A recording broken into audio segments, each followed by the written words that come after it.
There's a row of brand new SUVs parked at the back of a dealer lot near me, and some of them have been sitting long enough that the tires are developing flat spots and the paper stickers in the windows have started to yellow in the sun. Nobody's test driving them. The salesmen walk customers right past them, toward the used section, which tells you everything, because a dealer will sell you anything he can. When even he steers you around a row of brand new trucks, something has gone wrong upstream. And here's the thing.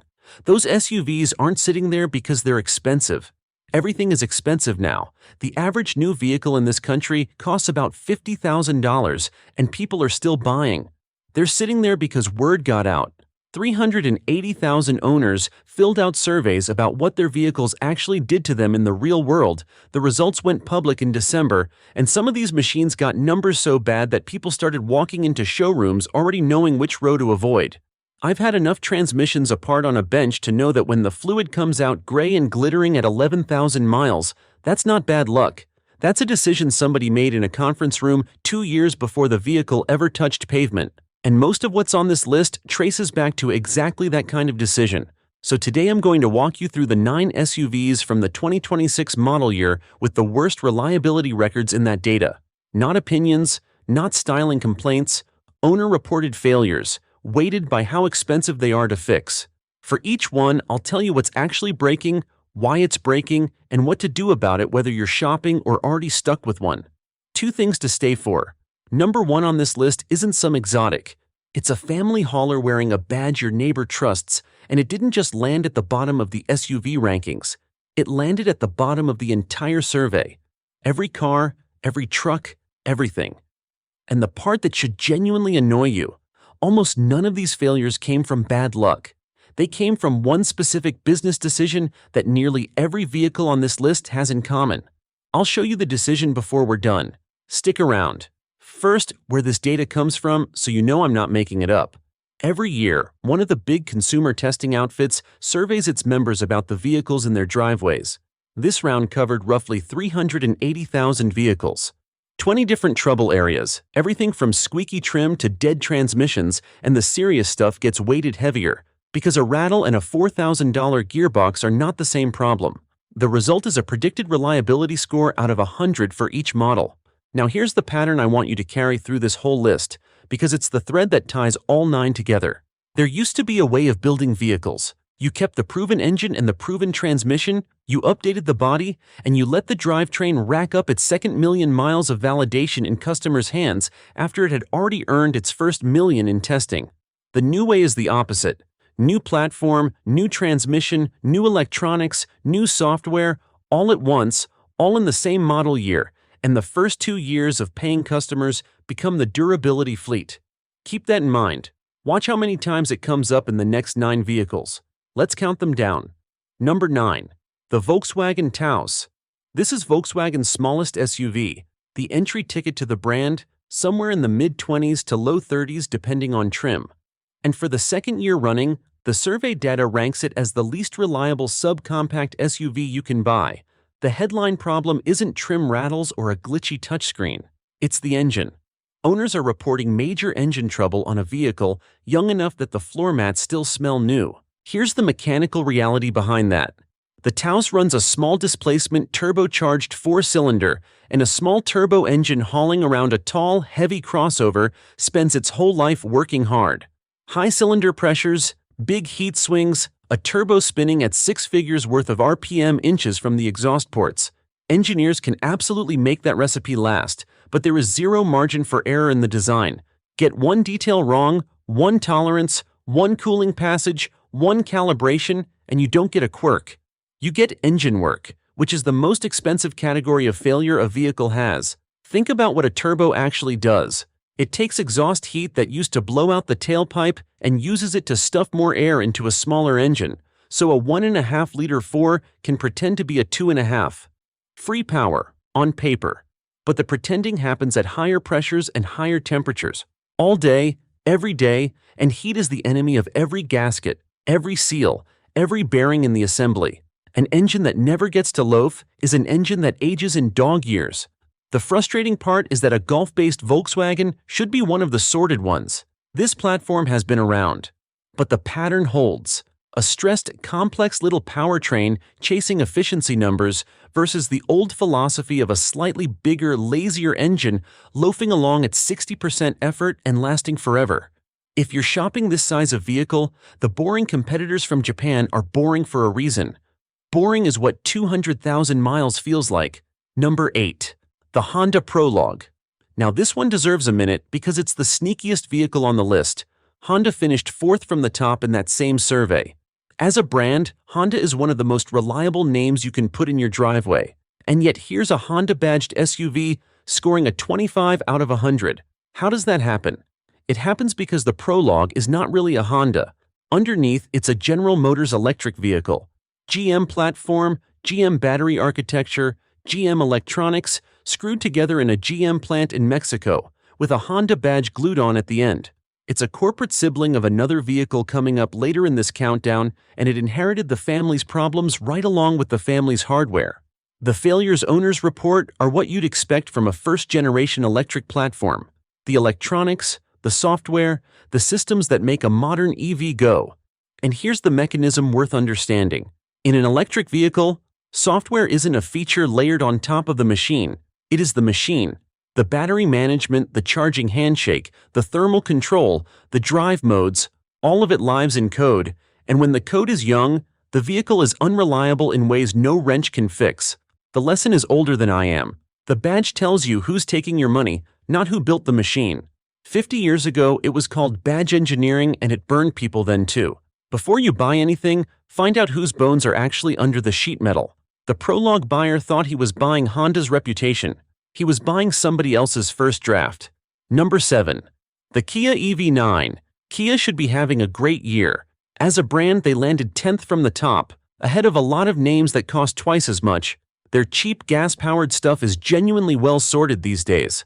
And then there's the EV9, their big 3-row electric flagship, scoring a 24 out of 100, with its smaller sibling, the EV6, sitting right next to it in the cellar at 25. Same story, new company.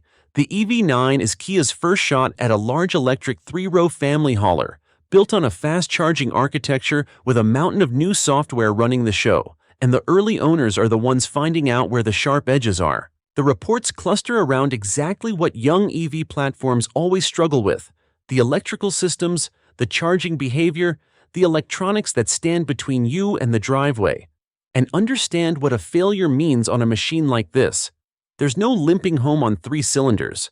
When the electronics say no, the answer is a flatbed, a dealer with maybe 2 technicians certified to touch the high-voltage system, and a wait for whichever module is on back order this month. I want to be fair here, because this is the honest part. None of this means the EV9 will be a bad vehicle in 4 years. Software gets patched, suppliers fix parts. Second model years are almost always better than first ones, and by year 3, these platforms usually settle down. The problem is that you're being asked to pay flagship money today for a machine that's still finishing its shakedown cruise, and the person absorbing the inconvenience of every fault code and every unscheduled dealer visit is you. So here's the practical rule, and it applies to every first-generation electric vehicle on this list. If you must have one now, lease it. Let the depreciation and the teething problems be somebody else's long-term problem. If you're buying to keep, wait for the 3rd model year. The engineers will have fixed it by then, on the first owner's time. Number 6. The Mazda CX-90. This one stings a little because Mazda has spent a decade quietly building some of the most dependable, best-driving, affordable vehicles on the market. Then they decided to go upmarket, and they did it the risky way.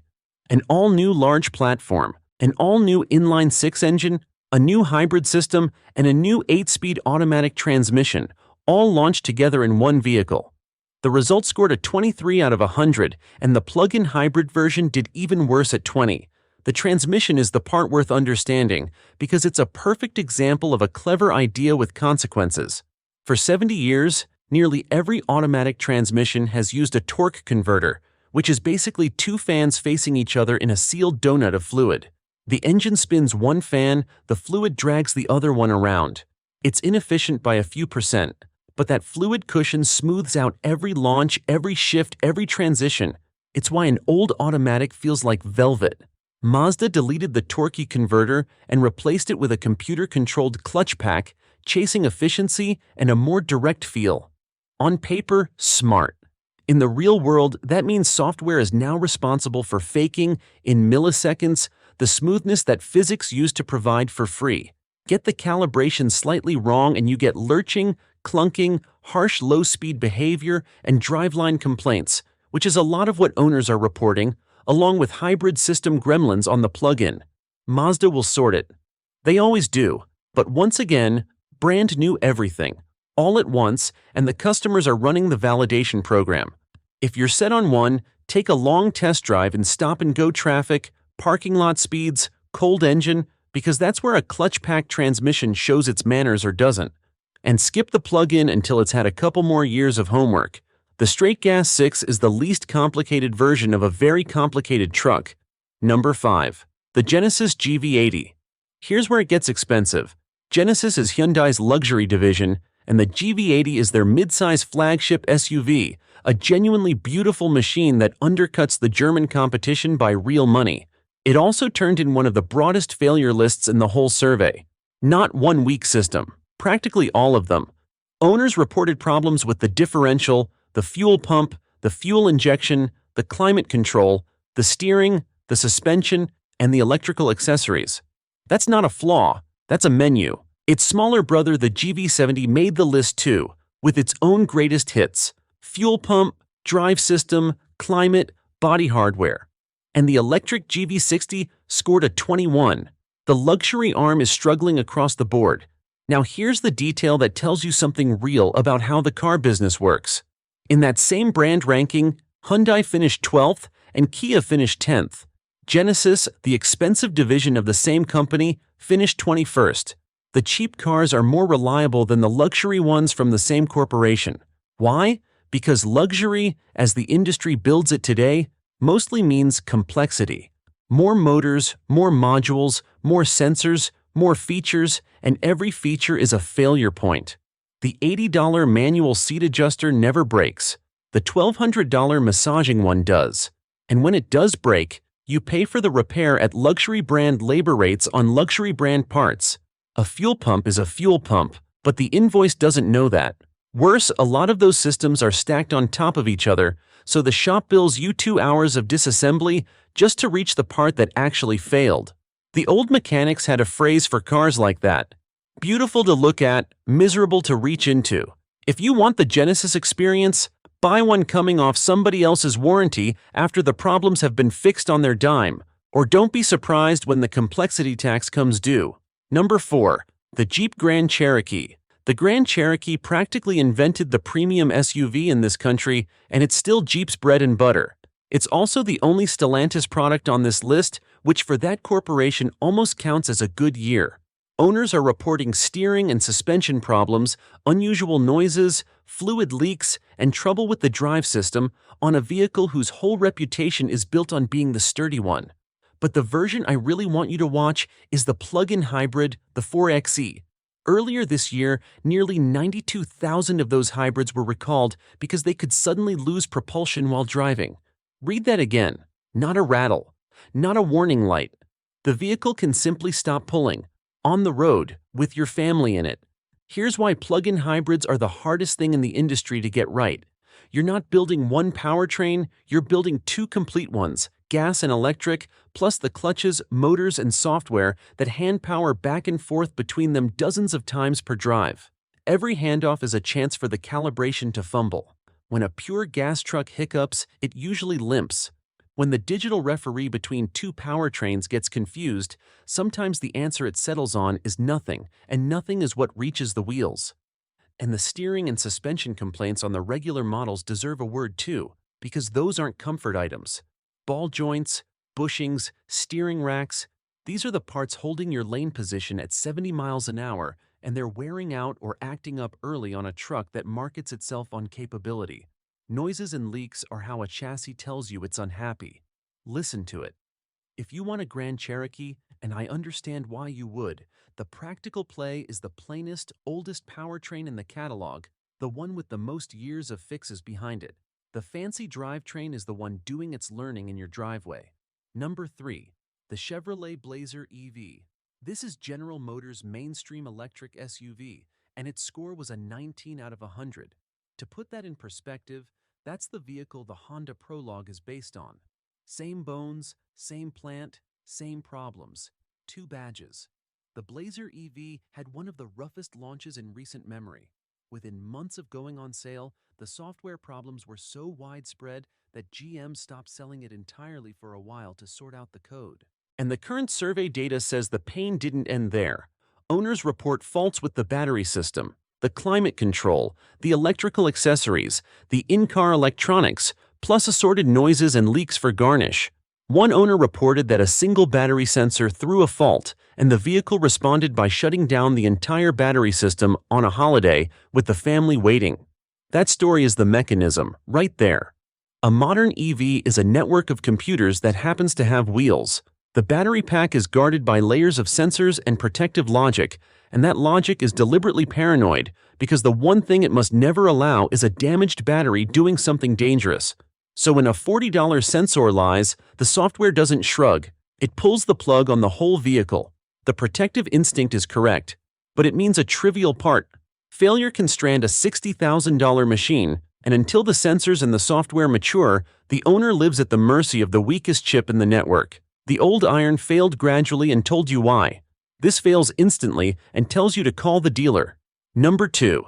The Chevrolet Equinox and its twin, the GMC Terrain.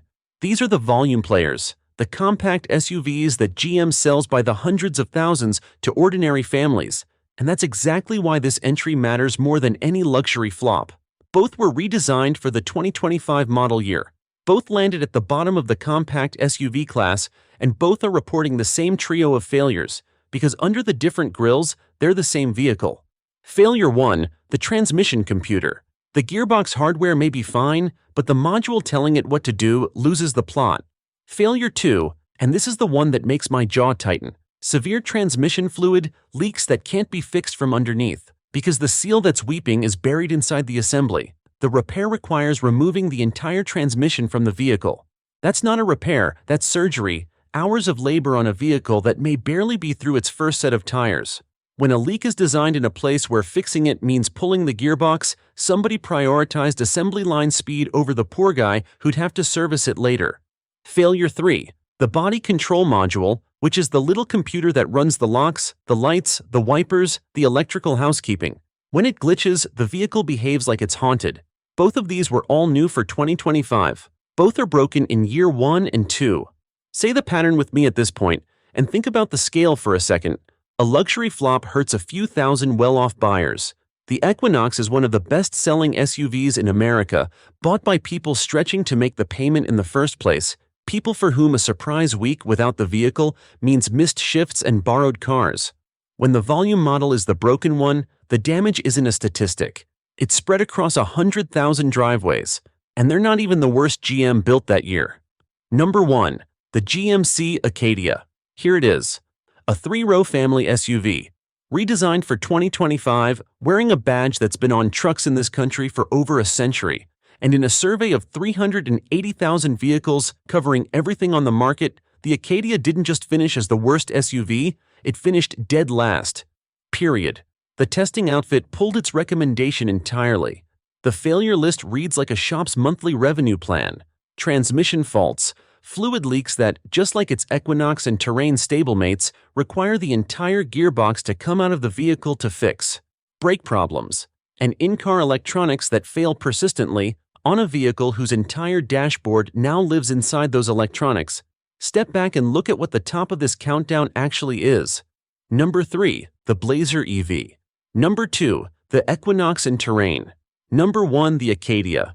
One corporation. One redesign cycle. GM launched a wave of all-new models in the same short window, gas and electric alike, and the survey data caught the whole wave breaking at once. That's not a bad apple. That's a harvest. And the families buying the Acadia are exactly the people who can least afford it. This is a soccer practice, road trip, 3 kids vehicle, sold on trust to people who just want the thing to start. If you own one, use every day of that warranty, document every visit in writing, every date, every symptom, because repeated failed repairs under warranty is exactly what lemon laws exist for, and paper is your leverage. If you're shopping one, the discounts on that back row of the lot are real, and now you know precisely why they're offered. Now here's the part that actually matters, because 9 broken SUVs is trivia, and the reason they're broken is the story. Almost every vehicle on this list is a first or second year redesign or a first generation platform. The people who ran the survey said it flat out. The aggressive redesigns and the new technology are where reliability goes to die, and the steady, boring, carry-it-over approach is what wins year after year. The same survey that buried these 9 put Toyota at the top, followed by Subaru and Lexus, the companies famous for changing as little as possible, as slowly as possible. So why does the industry keep doing it? Follow the money because it flows in one direction. There's no money in keeping a proven drivetrain another 5 years. There's a great deal of money in a new platform that photographs well, headlines an auto show, and justifies a price bump. New sells. Validation doesn't. Really proving out a powertrain takes years of testing fleets grinding through heat, cold, dust, and abuse, and every one of those years costs money and delays the launch. Somewhere in a conference room, the math gets done. Ship it now, let the warranty absorb the early failures, and patch the software over the air later. The warranty reserve is a budgeted line item.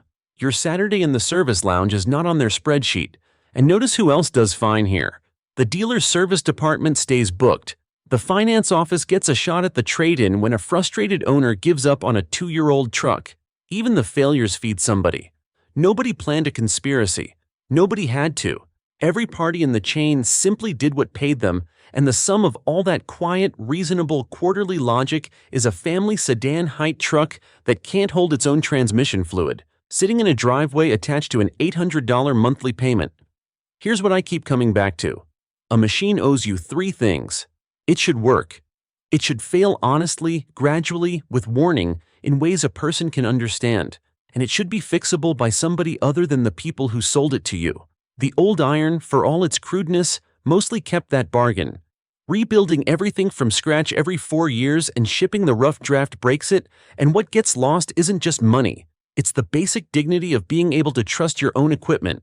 When you buy the boring, proven, unfashionable machine, you're not settling. You're refusing to fund the treadmill, and you're voting for the one thing the spec sheet never lists, the engineering that was actually finished before it was sold. So here's what I want you to take away. 5 rules, cheap to follow, expensive to ignore. 1. Never buy the first model year of a redesigned vehicle. Not from anybody. Wait for year 2 at minimum, year 3 if you can stand it, and let the early adopters eat the fault codes. 2. Before you fall in love with a spec sheet, look up the owner survey data. It's the only place where 380,000 people who already paid tell you what happens next. 3. When you're offered the newest powertrain and the boring old one, take the boring old one. It's had its problems found and fixed already. 4. First-generation EVs and plug-in hybrids, lease or wait. The hardware is promising and the software is a teenager. 5. If you're already in one of these 9, work the warranty like a job. Every symptom reported, every visit documented in writing, because that paperwork is what turns a lemon into a buyback instead of a loss. Do that, and here's the moment coming to you. You're on a lot next spring. The salesman is walking you toward the shiny, all-new redesign with the launch banner over it, and you hear yourself ask one question: what year was this platform introduced? He'll blink, because nobody asks that.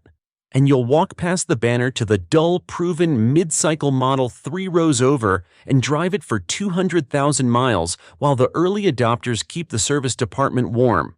That's the whole payoff. 10 minutes of homework, a decade of the machine just starting when you turn the key. Tell me in the comments below, which of these 9 do you own, and what has it actually done to you? Miles, symptoms, what the dealer said, the number on the invoice, and the other side too. Whatever SUV in your driveway has sailed past 150,000 without drama. Name it, because those comments become a better database than any survey. Where you live matters too. Rust country, desert heat, mountain grades, they all find different weaknesses, and I want to hear what yours found. I read every single one of these, and honestly, those replies are half the reason I keep making them. If this saved you from a $50,000 mistake, subscribing cost you nothing, and you'll want to be here for the next one, because next time I'm going the other direction. The same survey data, but the machines that refuse to die, including one cheap, deeply unfashionable model that outscored vehicles costing 3 times as much, and the one simple design decision that explains why. That one's a lesson the whole industry keeps trying to forget. Until then, keep the fluid where it belongs, keep the paperwork in the glove box, and remember, the best truck on the lot is usually the one nobody's bragging about.